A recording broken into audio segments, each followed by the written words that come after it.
పని ఇంటి నుంచా లేక ఆఫీస్ నుంచా? ఈ మధ్యకాలంలో ఇది పెద్ద హాట్ టాపిక్ అయిపోయింది గదా.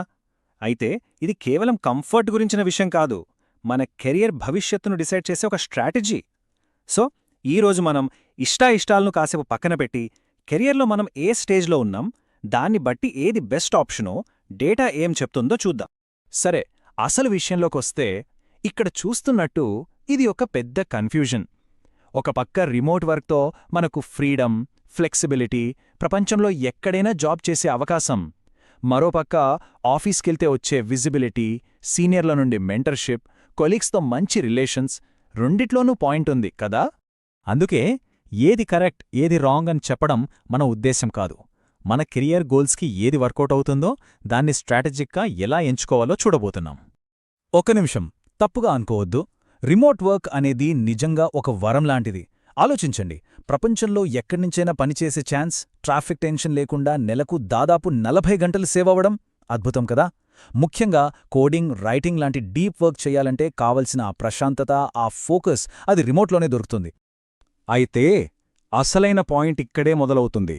ఈ కంఫర్ట్ కోసం మనం తెలియకుండానే కెరియర్లో ఏదైనా మూల్యం చెల్లిస్తున్నామా? ఈ ఒక్క ప్రశ్నే మొత్తం ఈ విశ్లేషణకు బేస్. ఈ ప్రశ్నకు సమాధానం ఒక సింపుల్ సైకలాజికల్ కాన్సెప్ట్లో దాగి ఉంది.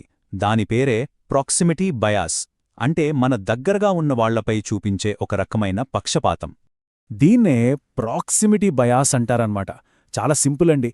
మన కళ్ల ముందు ఎవరు కనిపిస్తే, మనకు ఎవరు అందుబాటులో ఉంటే వాళ్లకే మనం ఎక్కువ ఇంపార్టెన్స్ ఇస్తాం. మన మేనేజర్లు కూడా అంతే. వాళ్ళు కావాలని చేయకపోవచ్చు గాని తమ దగ్గర కళ్ల ముందు పనిచేసే వాళ్లకే మంచి ప్రాజెక్టులు, ప్రమోషన్లు ఇవ్వడానికి ఎక్కువ ఛాన్స్ ఉంటుంది. ఇప్పుడు స్క్రీన్ మీద కనిపిస్తున్న ఈ నంబర్ చూడండి. ఇదేదో గాలిమాట కాదు, పక్కా డేటా. MIT, హార్వర్డ్ లాంటి టాప్ ఇన్స్టిట్యూట్ చేసిన స్టడీస్ ఏం చెప్తున్నాయంటే, ఆఫీస్కెళ్లి పనిచేసేవాళ్లు సేమ్ టాలెంట్ ఉన్నప్పటికీ రిమోట్గా పనిచేసేవాళ్లకంటే 25% ఫాస్ట్గా ప్రమోషన్స్ పొందుతున్నారట. 25%? ఇది చిన్న తేడా అస్సలు కాదు. అసలు ఎందుకిలా? ఎందుకంటే కెరియర్లు కేవలం మనం చేసే పనిమీదే కాదు, మనం పెంచుకునే సంబంధాల మీద కూడా ఆధారపడి ఉంటాయి. ఆఫీస్లో, ఆ కాఫీ బ్రేక్లో, లంచ్ టైంలో, అలా కారిడోర్లో నడుస్తున్నప్పుడు జరిగే చిన్న చిన్న మాటలే ఒకరిపై ఒకరికి నమ్మకాన్ని పెంచుతాయి. షెడ్యూల్ చేసిన జూమ్ కాల్స్లో ఈ మ్యాజిక్ జరగడం చాలా చాలా కష్టం. సరే, మరి ప్రాక్సిమిటీ బయాస్ను దాటుకుని ముందుకు వెళ్లడమెలా? దీనికి సొల్యూషన్ ఎక్కడ పని చెయ్యాలి అనే ప్రశ్న నుంచి ఎప్పుడు ఆఫీస్లో ఉండాలి అనే ప్రశ్నకు షిఫ్ట్ అవ్వడమే. ఇక్కడే మనం మన 3 దశల కెరీర్ స్ట్రాటజీని వాడబోతున్నాం. సాధారణంగా మన ప్రొఫెషనల్ లైఫ్ని 3 స్టేజెస్గా చూడొచ్చు. 1 కెరియర్ స్టార్టింగ్, అంటే సుమారుగా మొదటి 5 ఏళ్లు. 2 మిడ్ కెరీర్, అంటే 5 నుంచి 15 ఏళ్ల ఎక్స్పీరియన్స్. 3 సీనియర్ కెరీర్, అంటే 15 ఏళ్లకు పైబడిన అనుభవం. ప్రతి స్టేజిలో మన గోల్స్ వేరుగా ఉంటాయి, కాబట్టి మన ఆఫీస్ స్ట్రాటజీ కూడా దానికి తగ్గట్టే ఉండాలి. ఓకే, ఇప్పుడు ఈ ఫ్రేమ్వర్క్ను ప్రాక్టికల్గా ఎలా అప్లై చేయాలో స్టెప్ బై స్టెప్ చూద్దాం. మన కెరియర్ స్టేజ్కు తగ్గట్టుగా పర్ఫెక్ట్ స్ట్రాటజీ ఎలా ప్లాన్ చేసుకోవాలో ఈ బ్లూప్రింట్ మనకు క్లియర్గా చూపిస్తుంది. ఈ టేబుల్ చూడండి, మన మొత్తం స్ట్రాటజీకి ఇదే గుండెకాయ. First, early career. ఈ టైంలో మన మెయిన్ గోల్ ఏంటి? మంచి పేరు తెచ్చుకోవటం, నెట్వర్క్ పెంచుకోవటం. సో ఖచ్చితంగా ఆఫీస్లో కనిపించడం చాలా ఇంపార్టెంట్. Next, mid career. ఇక్కడ మన ఎక్స్పర్టీస్ని చూపిస్తూ లీడర్షిప్ దృష్టిలో పడాలి. అందుకే కొన్ని రోజులు ఆఫీస్, కొన్ని రోజులు రిమోట్ అనే ఇంటెన్షనల్ హైబ్రిడ్ మోడల్ బెస్ట్.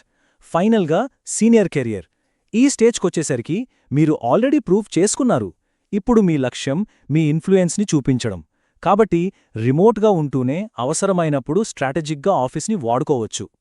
సింపుల్గా చెప్పాలంటే కెరియర్ స్టార్టింగ్లో ఉన్న వాళ్లకు ఒకటే మంత్రం: బీ సీన్. కనిపించాలి, వినిపించాలి.